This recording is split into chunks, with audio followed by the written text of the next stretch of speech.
muy sécurité ak gestion pandémie ci loolu la ñu toll waxtu yi ñu wax ak yéen te fu mu toll nii il y a plus de 7000 internautes yoo xam ne ñoo ngi suivre live bi ci site internet seneweb.com. alors Diallo en attendant micro trottoir bi yemb am na benn question boo xamante ne sénégalais yu bëri moom nañuy laajte ci micro trottoir bi muy port de masque bi parce que nee nañ dañ si jot a am ay information yoo xam ne leerul ci seen bopp ndax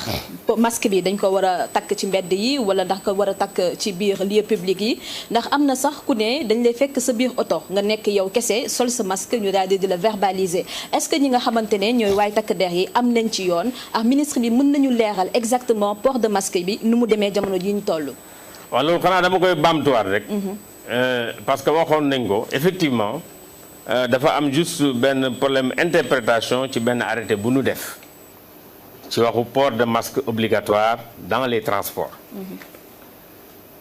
loolu moo tax effectivement bi loolu génnee takk der yi rawatina police ak gendarmerie ñu bu la fekkee sax ci sa oto porté wu sa masque ñu verbaliser la. gis naa ñu verbaliser sax ñoo xam ne ñoom rek a nekkoon ci seen oto. effectivement waaye loolu ñoom dañoo lire texte bi ma bind appliquer ko ni ma ko bindee ñoom foofu du seen erreur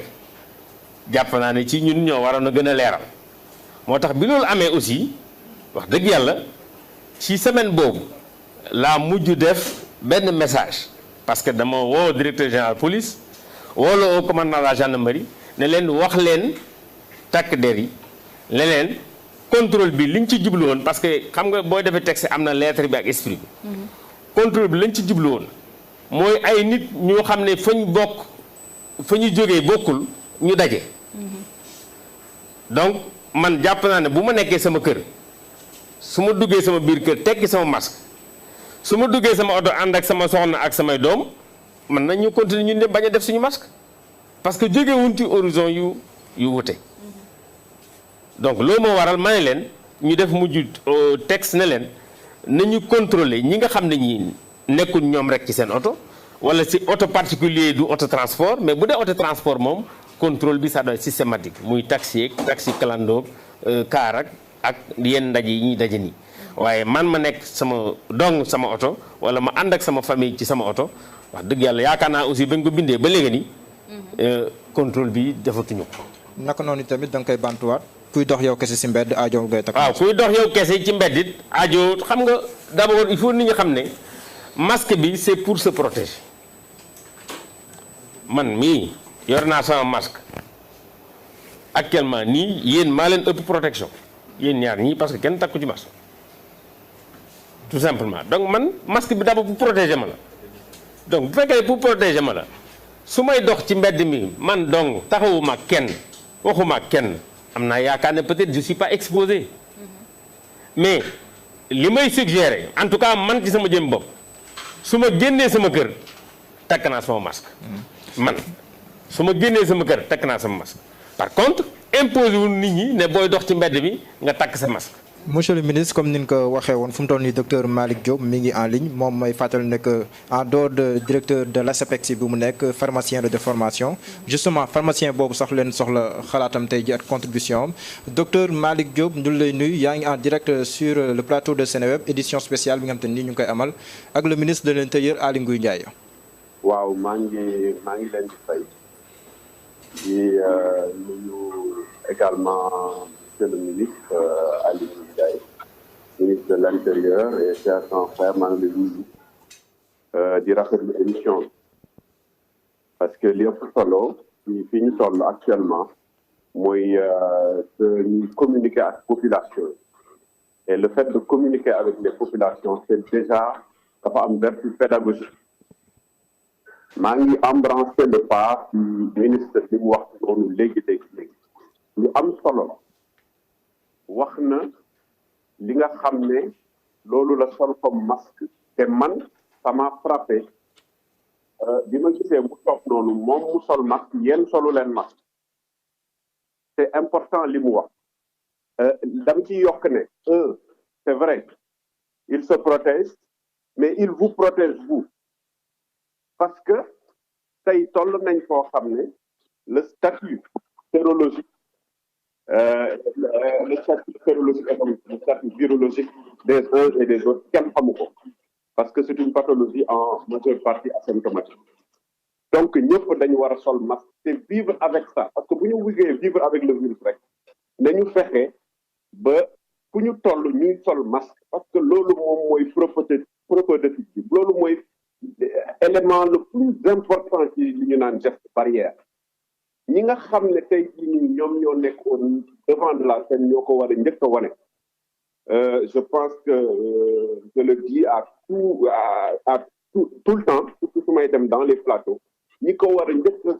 wane mooy ñi nga xam ne ñoom ñoo toog ci plateau yi très souvent on dit geste barrière bu ñu toogee 1 mètre et cetera bu ñu dig nous en tout cas sur le plan du corps médical si on dit 1 mètre ça veut dire que 1 mètre nga sol masque man ma sol masque parce que masque bi nag boo ko solee nag du la étouffé wala du la xëmloo au contraire li nga xam ne moom mooy problème mooy li nga xam ne moom mooy su fekkee ne transmission bi am na maa ngi féliciter monsieur le ministre pour plusieurs raisons parce que nous faisons des études sur le plan sanitaire pour xool quel est le plan de riposte purement sanitaire des différents pays mais mën nañ ne Sénégal dañ ko ràññee ci riposte pour plusieurs raisons parce que affaire bi non seulement c'est sanitaire mais également dafa am partie boo xam ne dafa am solo muy la transmission communautaire et cette transmission communautaire doit être gérée de manière communautaire benn bi sous forme de conseil aux populations ne leen def leen geste barrière ni ngeen war a def moytu leen regroupement yi et cetera benn bi également bu am solo mooy li ñu naan tamit koo xam ne dafa génn yoon ñu def ko li ñu naan répression loolu c'est important parce que ku fekkee ne dañu toll foo xam ne dafay am anarchie loolu dafay poser problème donc on félicite surtout le ministre de l'Intérieur surtout à chaque fois que nit ñi ñu ngi commencer def une certaine anarchie dafay ñëw génn wax ak ñoom ne leen def leen li def leen li def leen li et ça c'est important je félicite également des acteurs qui sont au niveau de son ministère qui constituent l'administration territoriale parce que administration territoriale tamit souvent dañ koy fàtte les gouverneurs les préfets les sous-préfets ñi nga xam ne ñoom tey jii nii en permanence depuis bi pandémie bi commencé ñoom ñooy nekk ci discussion avec les collectivités locales et cetera pour xool dans quelle mesure travailler à ce que les gestes barrières wala les éléments yi nga xam ne ñu ko jëlee ci kaw ñu mettre ko en œuvre sur le terrain et ça je pense que c'est très important monsieur le ministre je vous poserai peut-être une question qui concerne aujourd'hui l'évaluation peut-être que am na leen lu ñu xam mais c'est important que en termes de discussion nit ñi bu ñu leen ne toog leen seen kër bu ñu leen ne sol leen masque bu ñu leen ne moytu leen sol masque ci mbedd bi enfin da leen sol masque su fekkee ne c'est dans des lieux publics c'est important à un moment donné ñu ne leen évaluation bi lii la ñu ne leen fii lañ tolloon léegi fii lañ toll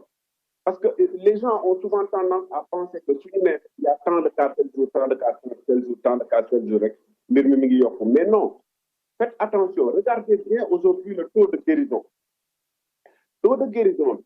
soo koy calculer à l'aune de ñi nga xam ne ñoom ñoo infecté ak ñi nga xam ne tey jii nii à un moment donné ñooy wér c'est-à-dire dañ leen di hospitaliser ñu wér wala ñu en CTE ñu wér wala ñu hospitaliser ñu wér à un moment donné plus le travail est bon plus le taux de guérison augmente temps yële yéen ñenn ñi doon fekk ñi nga woon 62%, 63, 67 léegi dem nañ ba 70% de taux de guérison et donc c'est des éléments je pense en évaluation importants qui sont liés à des actions yoo xam ne yooyu ngeen mener sur le terrain avec bien entendu le ministère de la Santé et tous les acteurs communautaires. Donc, monsieur le ministre, ma question, c'est juste de savoir quelle est l'évaluation faite sur la base des mesures posées, bien poser mesures, il y a un résultat, parce que c'est important également, population et comme l'ol. D'y terminer également par vous féliciter parce qu'on a vu ces actions ces derniers temps, il y a 2-3 jours, ce qui s'est passé à Anne, avec les actions sur le terrain qui ont permis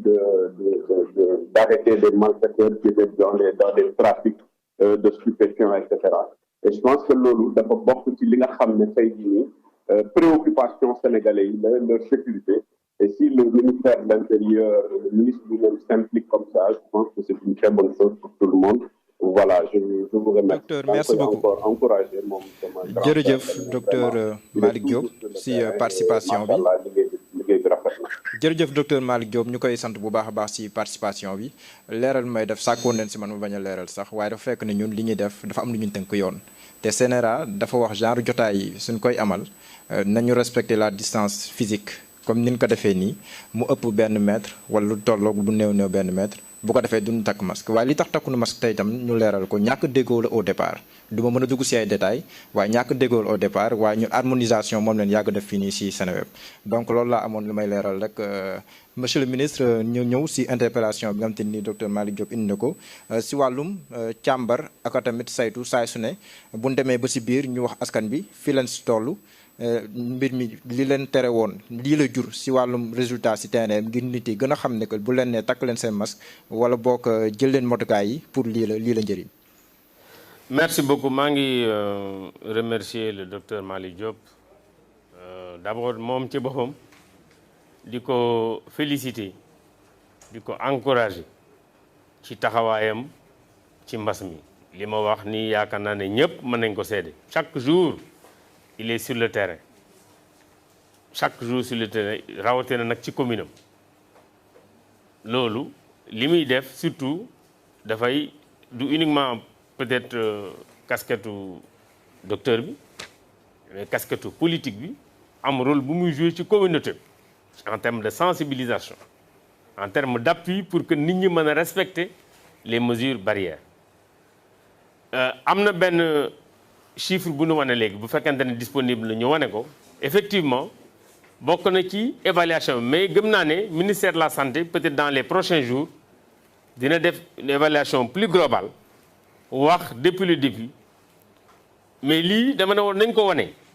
nit ñi xool parce que bi nga xamee ne bii dañoo jël disposition ne nañu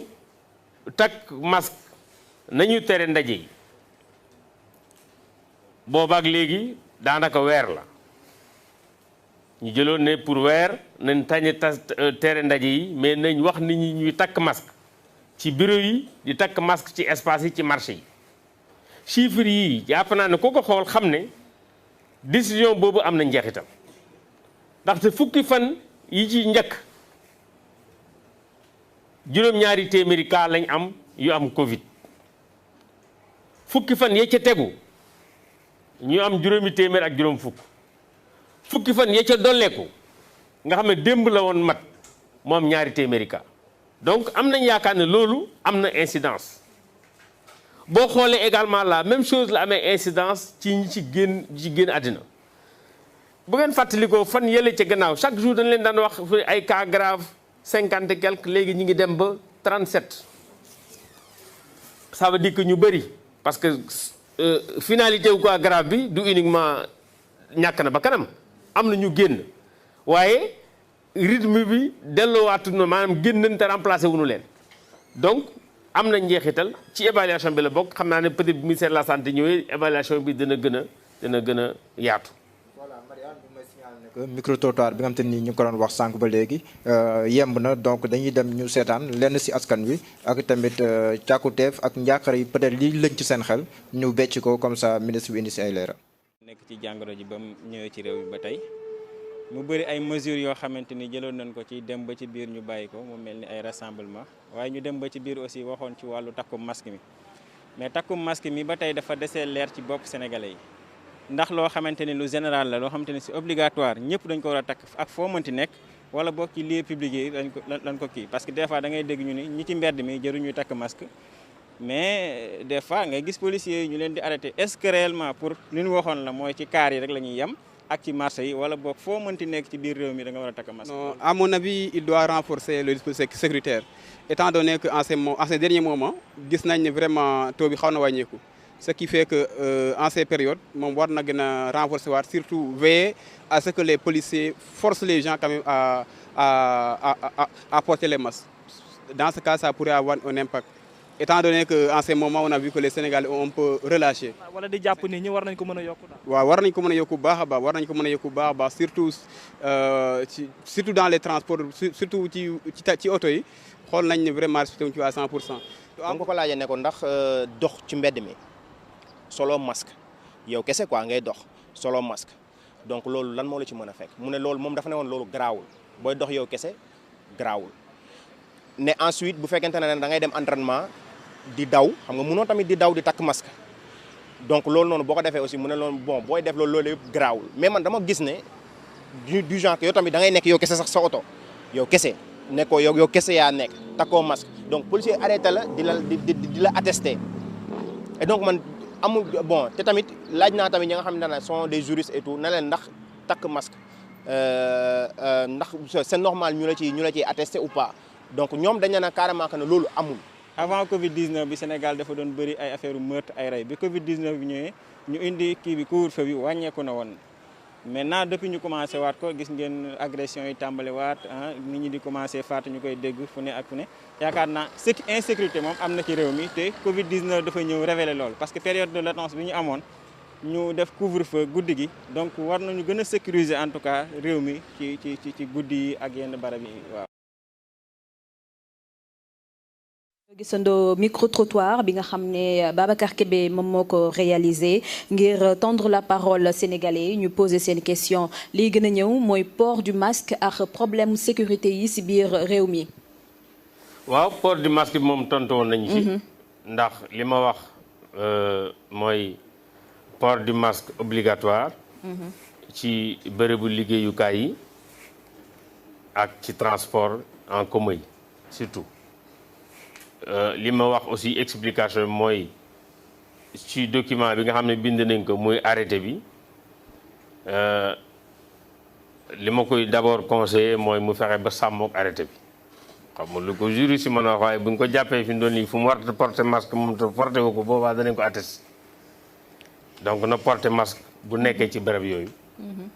maintenant nag buy sport wala muy dox moomu kenn